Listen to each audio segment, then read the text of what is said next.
De nuevo, bueno, buenas noches, muchas gracias por la invitación y por el espacio de tiempo. Mi nombre es Oscar Ramírez, yo formo parte del grupo de ingeniería de Cisco para Centroamérica. Yo veo lo que es específicamente la arquitectura de seguridad y la idea es un poco compartirles acerca de algunos retos que hemos identificado en la seguridad operacional. Antes de comenzar, quiero hacer un anuncio que puede ser de interés para la comunidad. Como ustedes sabrán, dentro de las muchas arquitecturas que nosotros trabajamos a nivel de Cisco, una de ellas es la arquitectura de seguridad, en donde tenemos varias certificaciones relevantes para lo que es la seguridad a nivel de infraestructura, así como también la seguridad a nivel de estándares, a nivel de diferentes ambientes y sobre lo que son líneas de trabajo, frameworks y demás. Existe actualmente una certificación que tiene por nombre CCNA CyberOps y hago la acotación debido a que ustedes suelen capacitar a diferentes grupos de personas en lo que son certificaciones de industria. Actualmente Cisco tiene un programa de becas abierto que está por cerrarse en el mes de noviembre, que va y busca becar a diferentes personas a nivel global en lo que es la certificación de CCNA CyberOps, que comprende 2 exámenes. El costo de la beca asciende a aproximadamente los $3,000. Y bueno, no solo se les prepara para la certificación, sino que también se les otorgan los vouchers para poder realizar el examen. Tienen varios intentos para poder realizar el examen, se les da acceso a material en línea y demás. Entonces, para aquellos que estén interesados, al final de la presentación les puedo brindar el enlace o se lo puedo hacer llegar a los compañeros para que se los puedan comunicar. Sin más, bueno, tenemos claro que uno de los retos organizacionales primordiales actualmente, no solo en la región, sino a nivel global, es precisamente entender cómo cambiar la ecuación que se construye en el momento que hablamos, por ejemplo, de Red Team, Blue Team, hackers versus nosotros, los que estamos en las organizaciones tratando de defender los diferentes recursos, los diferentes activos, y a su vez cómo podemos trascender y trabajar la seguridad de una forma eficaz que pueda no solo simplificar los procesos, sino también disminuir lo que nosotros conocemos como el ruido o los falsos positivos, y que nos permita enfocarnos en tareas que sean de un valor un poco primordial y que por supuesto sumen al negocio o sumen a la organización constantemente. Precisamente para poder entender esto y poder entender el impacto que eso pudiera tener en nuestra organización, tenemos que ver primero la otra cara de la moneda, qué es lo que realmente tiene un valor a nivel de los diferentes atacantes, que nos convierte en un posible objetivo, que básicamente es cualquier cosa. Si vemos, partimos del hecho de que nuestra información en redes sociales puede ser un valor monetizable, en donde, por ejemplo, un paquete de seguidores para convertir a una persona en un posible influencer tiene un valor, en donde se venden paquetes de seguidores. Puede ser que yo desee lanzar un ataque de negación de servicio por un periodo específico de tiempo, que también va a tener un costo. Partimos del hecho de que inclusive hay sitios en donde yo puedo lanzar un ataque de negación de servicio por 1 hora de forma gratuita. Ya si lo quiero extender más de 1 hora, pues va a tener un costo aproximadamente $500 o $600. Y hablamos de que nuestros documentos de identidad también tienen un valor monetizable por factores de suplantación de identidad, o en momentos en los que existen elecciones, ya sea a nivel de municipios, a nivel de diferentes entornos regionales o inclusive a nivel nacional, se vuelve aún más relevante el tema de utilización y correcta utilización de redes sociales. Sin embargo, cuando vamos a un caso específico de lo que es las afectaciones y las posibles afectaciones que puedan tener nuestras organizaciones, hablamos de que al igual como hay tendencias de casos de infraestructura como servicio, software como servicio, ambientes de nube, también existe el malware como servicio, el ransomware como servicio, y de esa forma los atacantes no tienen que tener en su mayoría una habilidad demasiado desarrollada para poder afectar a una organización.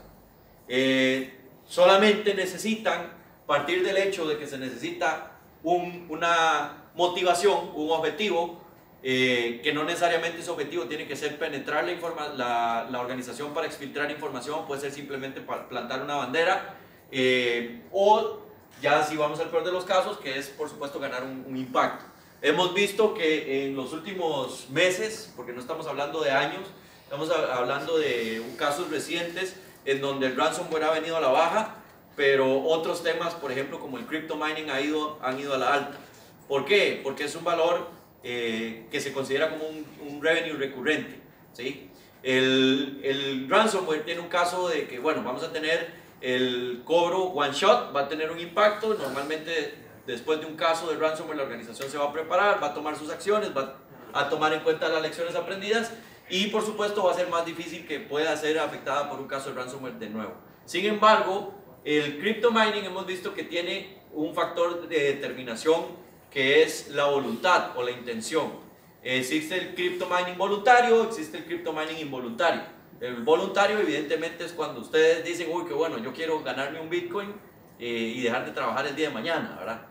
Y por supuesto está el caso involuntario en donde mis dispositivos, ya sean dispositivos móviles o dispositivos de escritorio, inclusive wearables, están minando sin mi conocimiento y están explotando los recursos de mi ecosistema. Entonces, si tomamos cada una de esas variables, esto sumando cada uno de los retos que tienen las diferentes organizaciones a nivel de seguridad, en donde cada vez hay una demanda creciente, mayor en skill set o en habilidades para conocer sobre temas de seguridad, es donde empiezan a tomar valor este tipo de actividades y este tipo de grupos, ¿cierto? Porque promueven el mensaje, promueven las habilidades, promueven el entendimiento y de esa forma la organización sabe qué puntos atacar más allá, por ejemplo, del perímetro, ¿sí? Si tomamos en consideración que adicionalmente, y sé que esta no es una charla de productos, pero cada uno de los ambientes que tenemos en nuestra organización necesita un despliegue de una solución distinta, que al final del día se convierte en una isla que trabaja por sí sola, no correlaciona información, no intercambia contexto, no permite hacer un relacionamiento de alertas, un relacionamiento de información, y entonces ustedes me dirán, ok, ¿para qué tengo mi SIEM? Y la verdad, el SIEM es una herramienta muy útil, sin embargo no hace seguridad de una forma proactiva, ¿sí? No trabaja bajo esquemas, por ejemplo, de Machine Learning. Y adicionalmente, las amenazas cada vez son más sofisticadas, cada vez tienen un entendimiento mayor sobre el entorno y hacen cada vez más difícil el proceso de investigación, de correlación y, por supuesto, el proceso de remediación. Eso construye una ecuación, como el título de la presentación lo menciona, en donde por un lado tenemos atacantes que están trabajando incansablemente para lograr un objetivo y que tienen una variable que muchos de nosotros no tenemos: tiempo. Nuestro tiempo se ve limitado, nuestro conocimiento se ve limitado, muchas veces se ve delimitado por el fabricante sobre el cual tenemos la solución, que cada fabricante hace seguridad de una forma distinta a pesar de que existen conceptos universales. Y de que sobre esa línea tenemos que entonces encontrar la forma de que la operación en nuestra organización trabaje la seguridad de una forma eficaz a pesar de los diferentes retos que podemos tener. Y por el otro lado estamos nosotros, que somos los que no tenemos tiempo, no tenemos muchas veces el conocimiento, no tenemos la correlación de información y llegamos a un reto conjunto que es que una posible brecha nos puede afectar en cualquier momento y vamos a tener pérdidas considerables. Precisamente es lo que hablábamos previamente, en donde vean que hay un gap o una brecha de aproximadamente 2 millones de personas de demanda, y por supuesto si hacemos una segmentación por país, cada país tiene una necesidad específica de personas con conocimiento de seguridad que cubran ya sea trabajos que estén abiertos o que simplemente las organizaciones necesiten pues desarrollar. Si a este último tema que acabo de tomar le sumamos que normalmente ustedes como colaboradores o como gerentes de una organización invierten dinero, invierten tiempo, invierten habilidades y invierten esfuerzos en conocer herramientas, en conocer las soluciones, en desarrollar una estrategia y en desarrollar el entorno en donde debería de girar toda estructura de seguridad de forma correcta, que es la política de seguridad, ¿qué pasa el día de mañana cuando esa persona o cuando ese grupo de personas en las que se invirtió todo lo antes dicho decide moverse. ¿Qué pasa si decide irse a otro departamento, decide irse a otra empresa o simplemente decide dedicarse a otra cosa, por ejemplo? Hay que volver a hacer la inversión, ¿cierto? Y cuando vuelvo a hacer la inversión, se abre lo que se conoce como el Security Effectiveness Gap, en donde las capacidades de mi organización no van de la mano con las complejidades de las diferentes soluciones o de las diferentes acciones o entornos que debo de proteger. Y en esa brecha se abre una pérdida no solo de tiempo, de dinero, sino también de los activos que estamos tratando de proteger, ¿sí?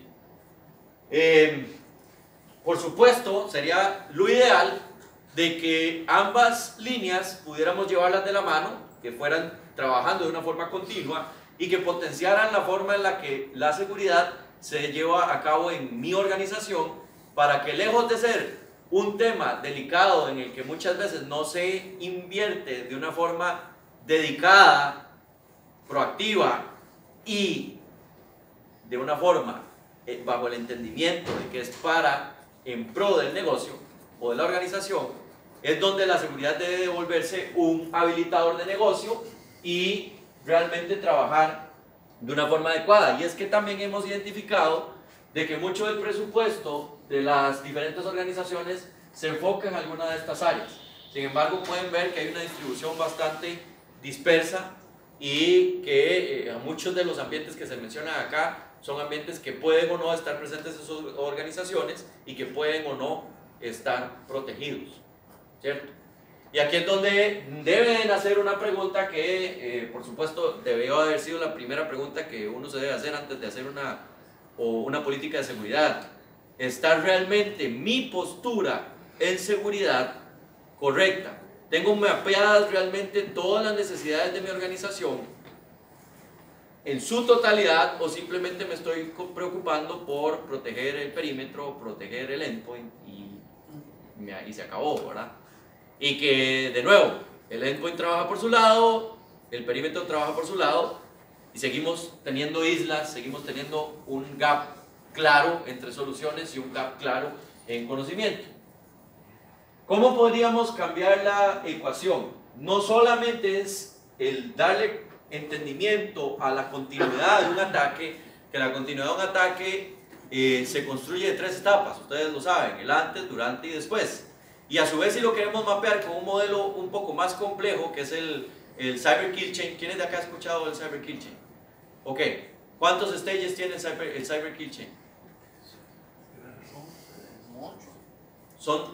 Vamos a ver, enumeremos. Es el reconocimiento, que es una fase por la que absolutamente todo atacante tiene que pasar. En la fase de reconocimiento, ¿qué hacemos? Neutralización. Hacemos investigación, determinamos qué puede ser utilizado a mi favor por parte de la víctima para sacar provecho de la organización o sacar provecho de mi objetivo. Creo un arma. ¿Esa arma requiere de conocimiento técnico? La respuesta correcta, ¿cuál sería? Depende, ¿no? Depende, correcto. Puede ser que sí, puede ser que yo simplemente esté utilizando algo que ya se encuentra en internet, puede ser que yo simplemente me encontré una herramienta en internet o que le pagué a alguien para que me desarrollara un malware de una forma específica. Y precisamente el segundo stage es cuando yo creo un arma o adquiero un arma. El tercer stage de la cadena de ataque va a ser hacer el delivery de esa arma, ¿cierto? Entonces, ya sea a través de email, que hemos identificado también, y estoy seguro que no va a ser nuevo para ustedes, que email sigue siendo el vector número 1 de transferencia de malware.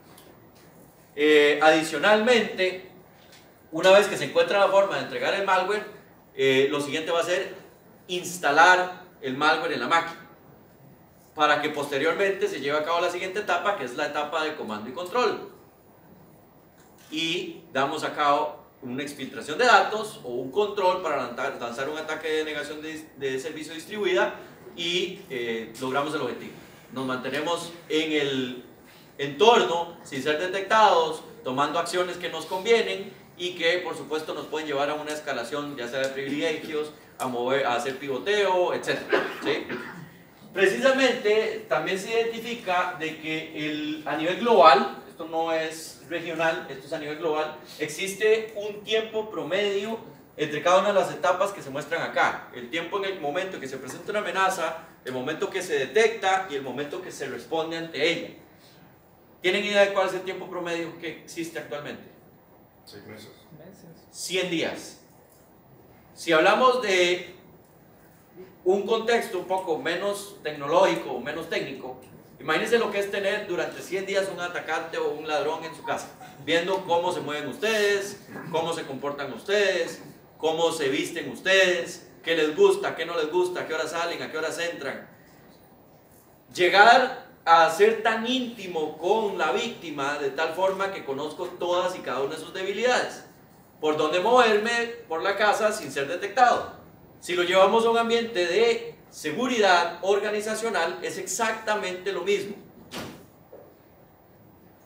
Un atacante puede estar dentro de mi organización a través de un dispositivo del Internet de las Cosas, la cámara, el sensor, el termostato, etcétera, el coffee maker, lo que sea, y puede que yo no me esté dando cuenta. Y si mi red es plana, no tiene ningún tipo de segmentación, no tengo ningún tipo de separación de privilegios, no tengo ningún tipo de separación en roles, mi segmentación la hago de la forma tradicional, no tengo una restricción con base en cero confianza, ni tampoco implemento mecanismos de verificación de identidad, por supuesto que estoy abriendo la puerta a una afectación mayor, ¿sí?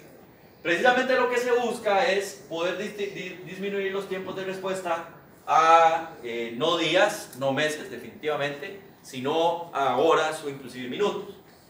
Y acá hablamos de que los atacantes conocen el mismo modelo que ustedes y yo conocemos, que es el modelo de seguridad por capas, pero ellos precisamente saben qué hacer para poder penetrar cada una de las capas.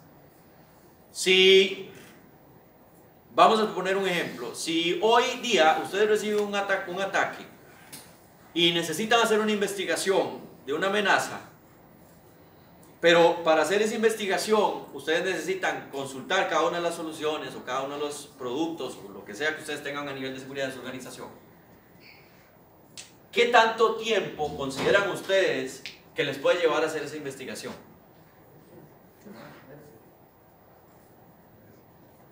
Semanas, meses.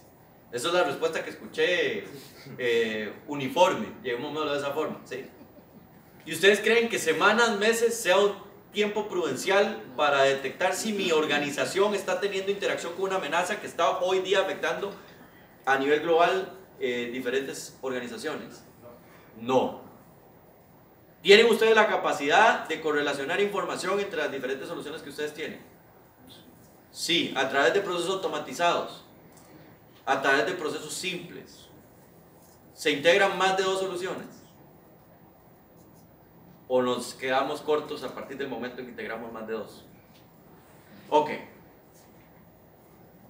Estos son cada una de las... Bueno, obviamente hay varias. Estos son algunos tipos de amenazas que pueden afectar a las diferentes organizaciones. Todos escuchamos la palabra ransomware y hasta que empezamos a temblar, ¿verdad?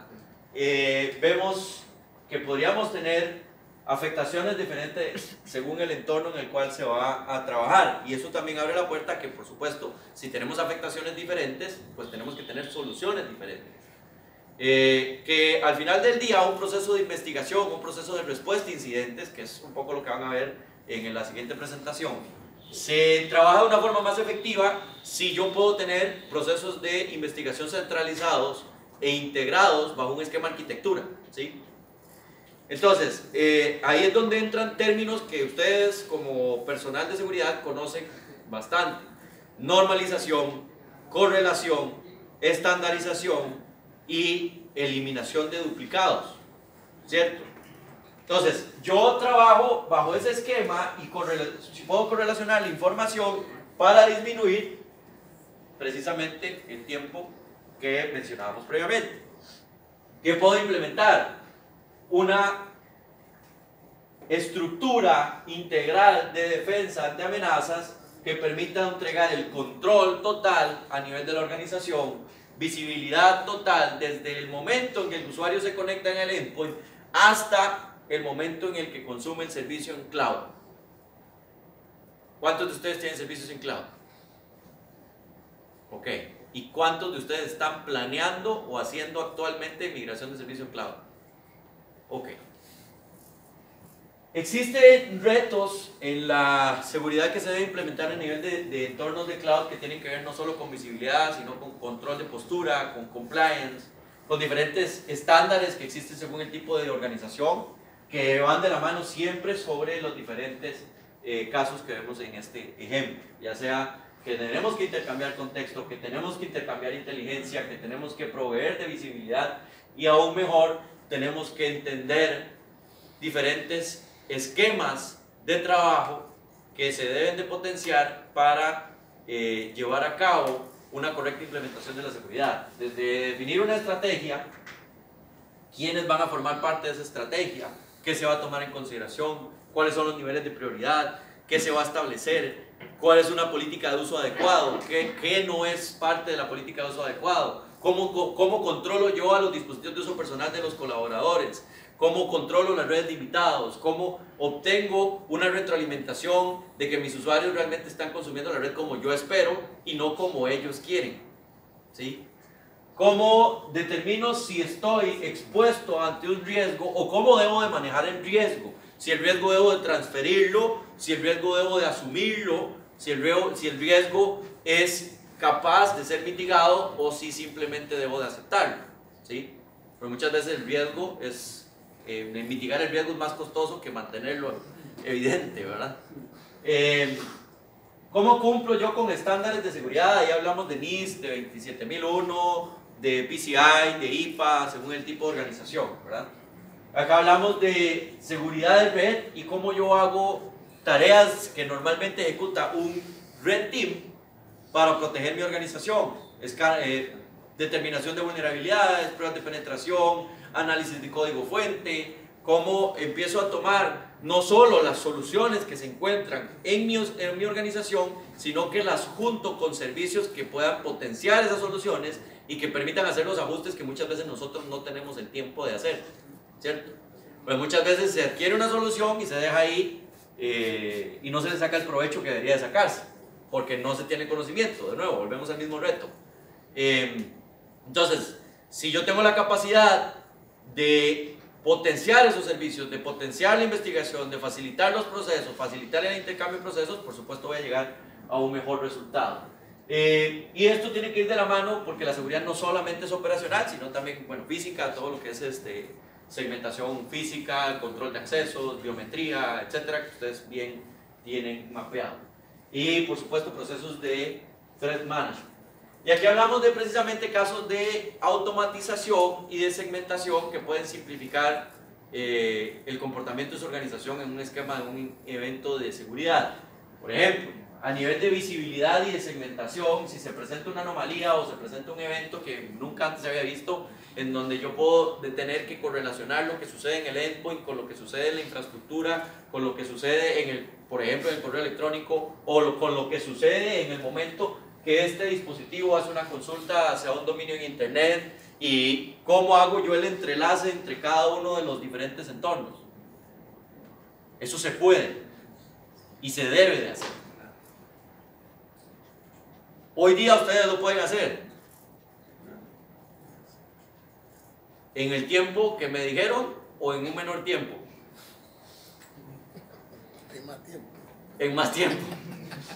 Ok, la idea precisamente es que debemos de aceptar y debemos de adoptar procesos que permitan simplificar el tiempo, disminuir considerablemente la carga operacional y que puedan apuntar a que yo pueda tener un enfoque y que mi grupo de trabajo pueda tener un enfoque en tareas prioritarias y realmente relevantes para el negocio, no hacer una investigación de una alerta que al final va a terminar siendo un falso positivo, ¿verdad?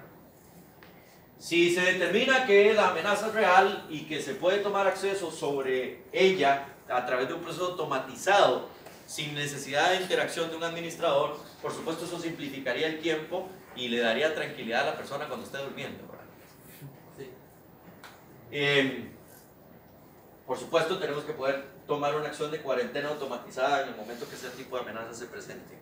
Y ustedes bien conocen en seguridad que hay que tomar documentación, hay que hacer un análisis forense, hay que documentar las lecciones aprendidas para que en un futuro, si se vuelve a presentar la amenaza, podamos responder de una forma más rápida o mejor aún, que ni tan siquiera se vaya a plasmar en el ambiente, ¿verdad?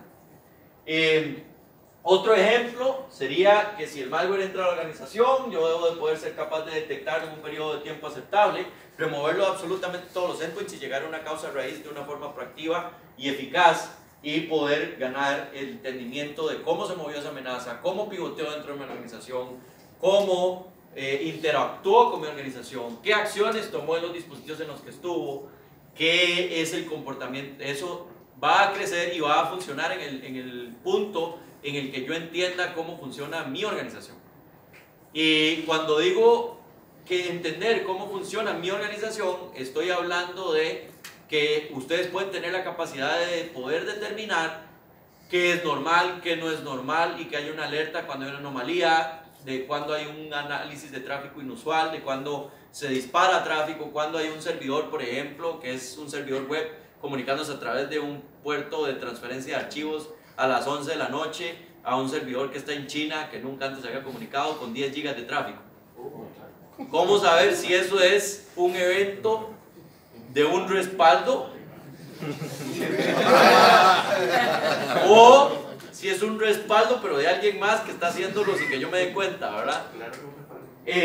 Precisamente a eso es a lo que se debe de apuntar, y que yo no tenga que ir y ver en un punto si esto realmente está relacionado con un evento tradicional, de hacer llamadas a las 3 de la mañana para ver si realmente había algo planeado o un cambio planeado o un respaldo agendado que tuviera que ver con ese movimiento de datos, sino que yo tenga algo real que me pueda dar la retroalimentación de este es un evento normal, esto ya se ha hecho antes, aquí está el histórico de cuándo se hizo, aquí está la línea del tiempo, y entonces ustedes pueden estar tranquilos de que eso es un evento normal. Pero en este momento ustedes podrían decir, yo tengo tranquilidad porque conozco a cabalidad mi red, sé que en este momento si yo abro mi máquina, ella no va a abrir el puerto 445, ella no va a utilizar el puerto 23, yo no me conecto a través de Remote Desktop con el puerto tradicional. Ustedes pueden decir eso. Ok, entonces, si la respuesta es no, hay una oportunidad de mejora definitiva. Y precisamente eso tiene que ver con las oportunidades de mejora que ustedes deben de identificar en su organización y que posiblemente no han hecho por estar atendiendo falsos positivos o casos de alertas que son meramente ruido. Entonces, ustedes en cada uno de sus ambientes tienen una prioridad inmediata. Ustedes tienen un reto identificado que precisamente tiene que ver con una dolencia mayor o con una sugerencia mayor que les están haciendo, ya sea que ustedes tienen que mejorar su estrategia de seguridad en el momento en el que se apunta hacia el data center o en el momento en el que se apunta al teletrabajo, por ejemplo, que es algo que muchos de los países de la región están adoptando en ambientes del Estado, por ejemplo. ¿Cómo replanteo mi estrategia en el momento en el que consumo servicios en cloud, aplicativos en cloud? ¿Cómo detecto, por ejemplo, si hay una cuenta de un usuario en cloud que está siendo comprometida? Y aquí trabajamos también bajo una tendencia que se ha venido hablando con un mayor auge en los últimos meses también, que es el esquema de cero confianza. Cuando se habla de cero confianza o de zero trust, hablamos de que el usuario debe de pasar por múltiples procesos o múltiples capas de seguridad antes de obtener acceso a un recurso. Y van desde la verificación de identidad a través de soluciones de múltiple factor hasta el monitoreo que se hace de la aplicación a nivel que él está consumiendo. Y no solamente a nivel de monitoreo de red, porque probablemente ustedes me digan, yo lo hago a través de un IPS, yo lo hago a través de un firewall, etc. Pero tiene también que ver con el comportamiento de la aplicación, inclusive su definición a nivel de código, por ejemplo.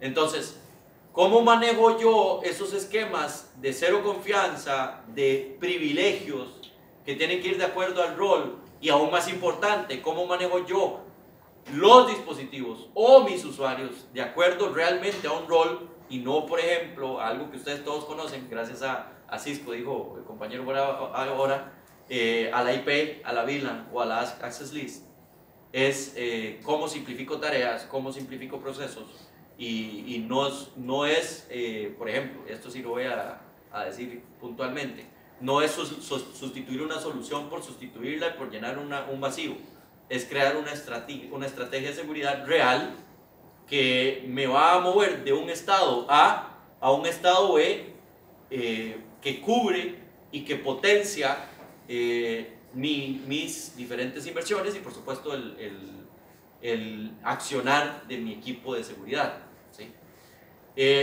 Antes de finalizar, no sé si tienen alguna consulta, alguna duda, algún caso, todo es bienvenido.